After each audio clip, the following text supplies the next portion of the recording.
Super Mario Land for the Nintendo Game Boy. Released in 1989, it was the first portable Mario platformer that introduced us to Princess Daisy. With Mario Land being one of the shortest Mario platformers with just 12 levels in total, this became a prime target for optimized speedruns. Today, let's talk about Super Mario Land any percent.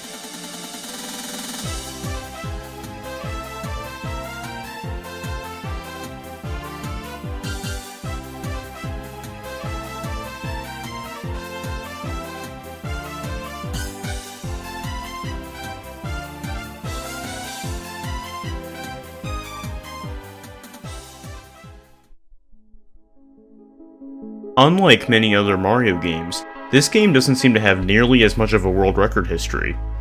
In total, I was only able to find 11 world records in the any percent category over the years. There is one big reason why I can think that would be the case. Unlike other Mario speedruns that we have looked at, this game is on a handheld. Handheld systems provide a huge challenge when it comes to recording gameplay footage. The only way you can record gameplay from a Game Boy without modifying it is to use some sort of camera to record the screen. This sounds easier than it is though. Recording handheld screens in general is quite a pain, but on the Game Boy, it's even worse. With the Game Boy being released before the 1990s, standards for portable devices were very low. The screen on the original Game Boy is only 2.5 inches and has no backlighting in the slightest. This means that trying to film Game Boy footage is a nightmare. The handheld aspect of the Game Boy wouldn't be a long issue though. Just 5 years later in 1994, Nintendo released an accessory for the Super Nintendo that allowed players to play their original Game Boy games on their Super Nintendo console. That wouldn't be it though. A few years later in 1998, a Japanese revision of the Super Game Boy that was very cleverly named the Super Game Boy 2 hit the shelves. This revision allowed a 2-player mode with a link cable, as well as fixing the running speed of the games. The original Super Game Boy actually ran games 2.4% faster than an original Game Boy, and remember that for later, because I will get back to that. Before we talk about the runs themselves, there was one more official way that players were allowed to play Game Boy games on their big screen TV. In 2003, Nintendo released an add-on for the GameCube named the Game Boy Player, and it used the high-speed parallel port at the bottom of the console. This add-on allows you to play original Game Boy, Game Boy Color, and Game Boy Advance games. By mid-2000s, players had many options to play their Game Boy games, and that doesn't even include emulators that have been in production since the late 1990s. The first known ever recorded speedrun attempt of Super Mario Land was performed on June 2, 2006 by Martin Hauer, and was uploaded later that year. For a run this old, the movement was quite impressive. I didn't notice much major slowdown until Worlds 3 and 4. Looking at Martin's comments though, it makes more sense. He states that he had been practicing off and on since November of the previous year. He ended up getting over 10 hours of recorded attempts. Between the game not being as nostalgic to bigger audiences over the years, and the lack of accessibility for speedrunning the game compared to others, this led the game to being quite dormant. It wouldn't be until 6 years later that we would see another notable improvement. On June 18th of 2012, NES Kamikaze uploaded a speedrun with a time of 12 minutes and 58 seconds. Just like the beginning of any game's speedrunning history, many new strategies will be found that would save large chunks of time. In Martin's run, there were a lot of notable slowdowns in the later worlds, but that was the complete opposite for Kamikaze. Multiple times in World 3, they take advantage of damage boosting with power-ups, by walking across multiple spike sections where normally players would wait for rocks to climb onto.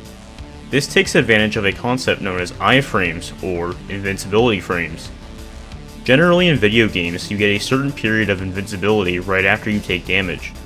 The iframes in this game last just long enough to get through some of these spike sections. Another very notable improvement is in 4-1, where there is a star block located at the top of the screen and is very useful for powering through the level quickly. The rest of World 4 is full of other pretty expectable optimizations. 4-2 features another damage boost, and in the final fight, Kamikaze goes all out and deals damage way quicker than previously done. This led to not the first 13 minute, but but the first 12-minute speedrun. Just half a year later, on January 9th, 2013, Mug1991 would come into the scene with a time of 12:45. Mug used many of the strategies that Kamikaze used to shave down the record.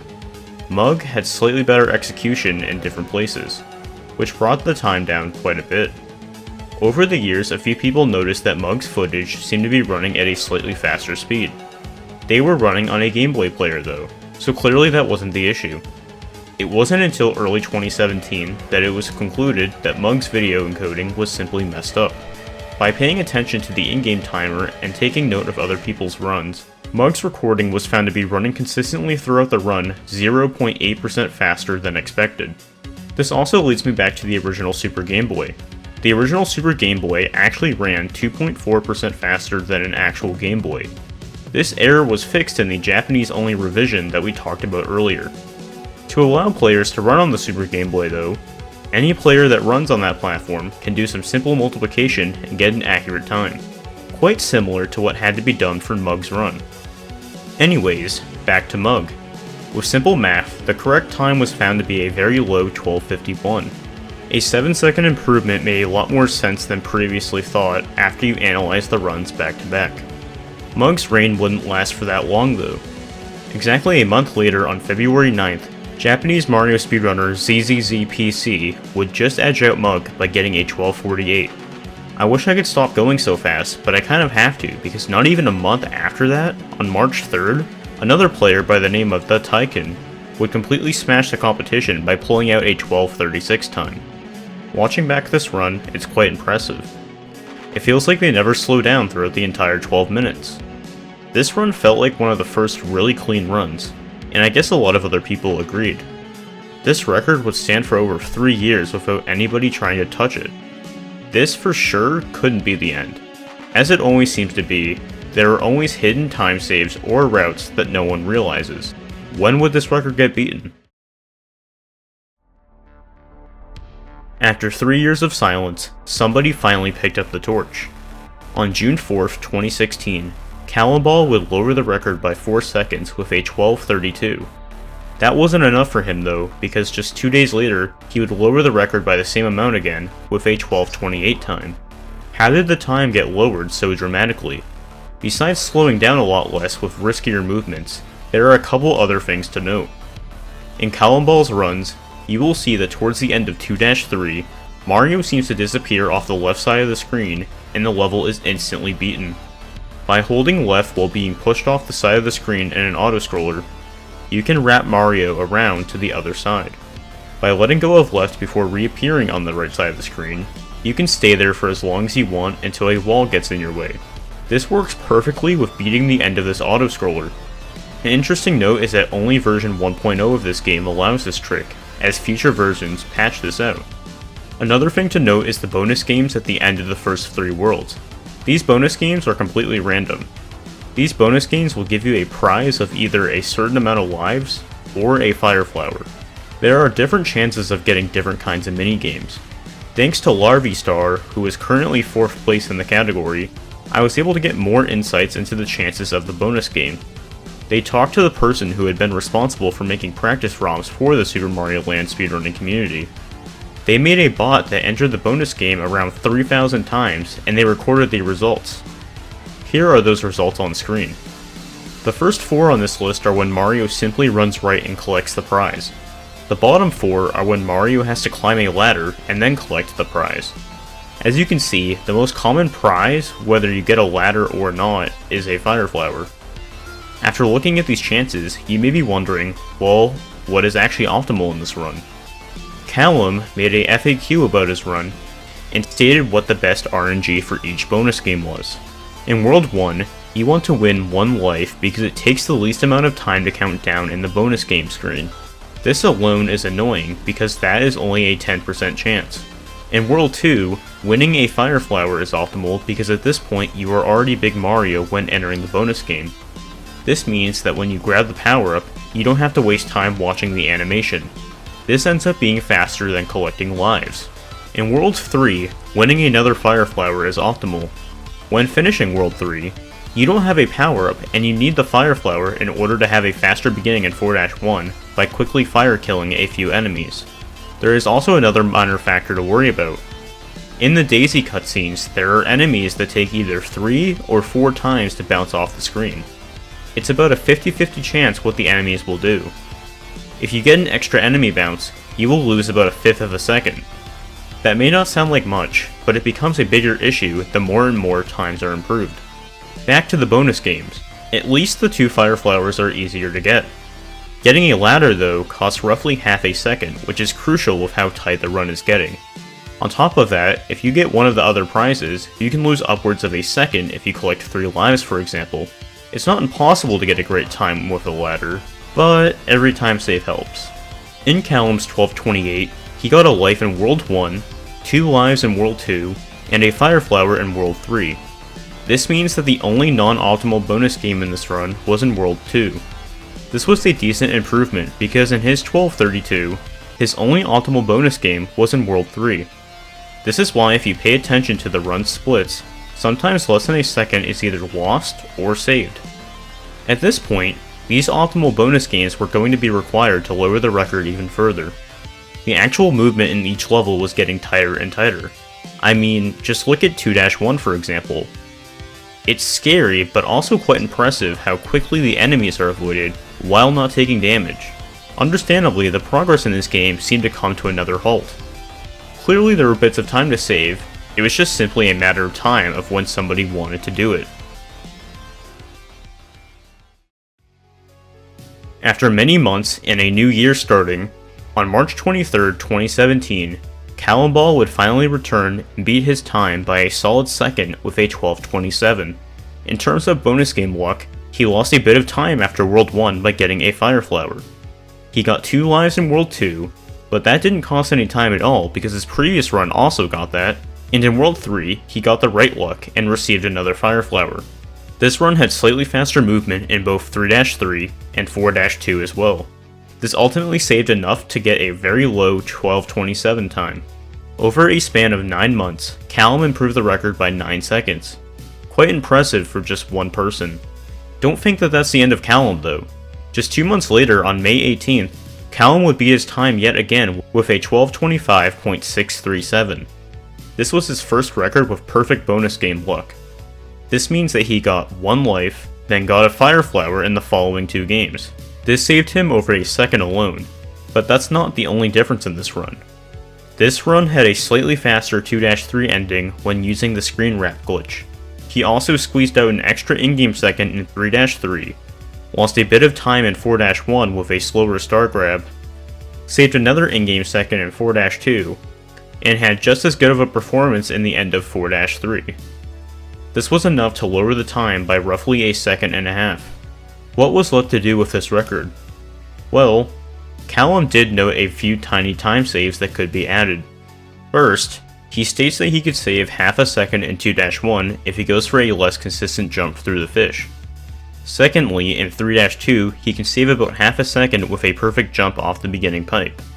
And could save more by getting a bump off the ceiling at the right time. It would allow him to slow down less in the middle of the level.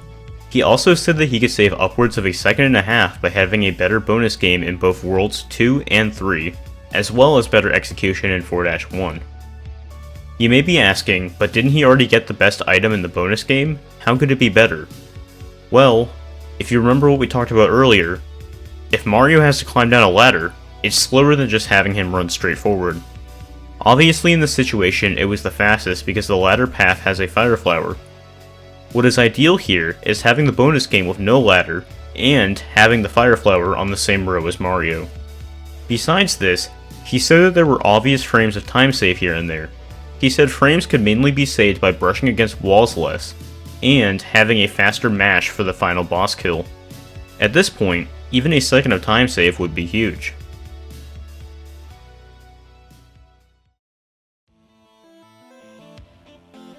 Many years went by, and world records were nowhere to be seen. But that doesn't mean that no new top players came up. Just over 2 years later, half the top 10 would be full of many new names, including Super Mario Bros. Legend Darbian, who achieved a second place time when he set it. Beginning in 2018, a Japanese player by the name of EIP25 would quickly start to rise. By the end of that year, EIP achieved a 4th place run. That wasn't even close to the end of their potential though. By July 2019, EIP became the 2nd person ever to get a time below 12:30 with a 12:29 personal best. Looking at their sum of best as well as their constant progression, clearly EIP was a top contender. The only question was, would they get the new record? By the end of the year, they would get really close to Callum with a time of 12:26. This run was tied with the record right towards the very end, but sadly did not have a fast enough boss fight to secure the new record. Many months would pass, EIP wouldn't give up.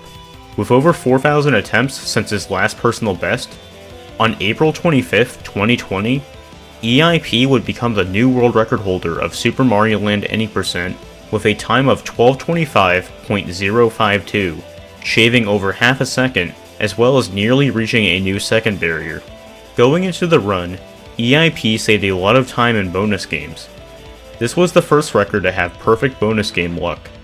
In the last 2 bonus games, they got Fire Flowers with no ladder. This was huge because Callum had to climb both ladders in his record. Outside of the bonus games, a huge chunk of the run is neck to neck with Callum. There is some slight slowdown in a couple levels though. For example, EIP had to slow down slightly due to a mistimed jump in 3-2, but these time losses weren't too much of a problem. EIP saved way more time outside of the bonus games. They chose to completely opt out of grabbing the star in 4-1, and instead aggressively use the Fire Flower more.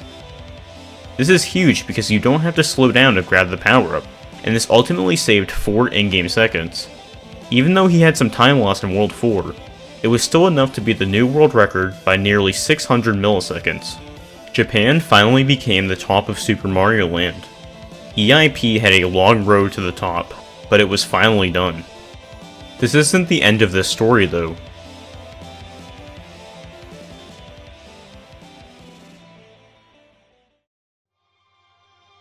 Looking at the Super Mario Land leaderboard right after this record may not mean much, but what about its sequel?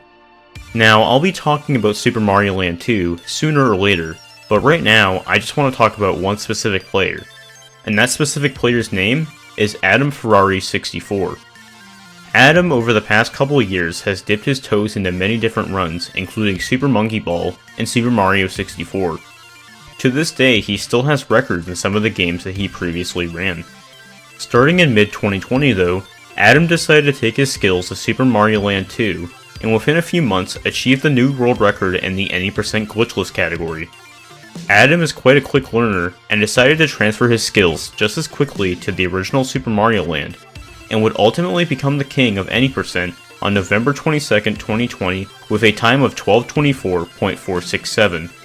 This would be the first time in about 7 years that a single player would both have the Super Mario Land and the Super Mario Land 2 any percent world record. His run was virtually tied with EIP up till the end of World 2. He kept up with EIP's crazy pace and crazy strats, such as having to do a 1-frame tap off this block at the end of 2-1. Sadly though, he lost slight time from getting a ladder in the bonus game. This minor time loss didn't mean much though. Adam could easily keep the pace. Ladders don't lose the biggest amount of time. In 3-2, he squeezed out an extra in-game second over the previous record. You can see that EIP missed a jump and had to slightly slow down in their run. Adam also had a slightly faster 3-3 ending and squeezed out yet another in-game second. Adam got another Fire Flower with a ladder, and that was enough to stay on pace with the record. Adam knew that he was really tight with the record though, and needed to pull off some crazier strats if he really wanted to reasonably lower the time. 4-1 was exactly the same, but in 4-2, Adam had some new tricks up his sleeves. Normally in 4-2, you take 2 damage boosts towards the beginning of the level, but Adam opted to use a new strat that he came up with over the past couple weeks.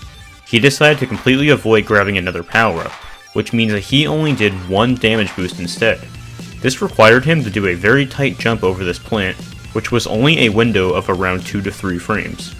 This trick saved him half a second and gave him a new best split during his run. Quite crazy considering how precise the game's movements are. as well as how high nerves probably are this far into the run. All he had to do now was have a clean enough boss fight at the end of 4-3, and needless to say, he did.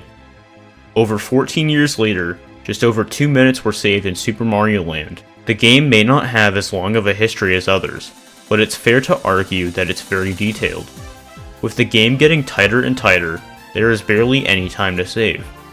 Adam says that the world record could maybe go down to a 12:22 theoretically, but that a more reasonable run would clock in at 12:23. The limit in this game is stretched enough as it is. Does anyone really want to stretch it further? Well, if these runs have taught me anything, we should probably hold our breath and wait. Thank you for watching.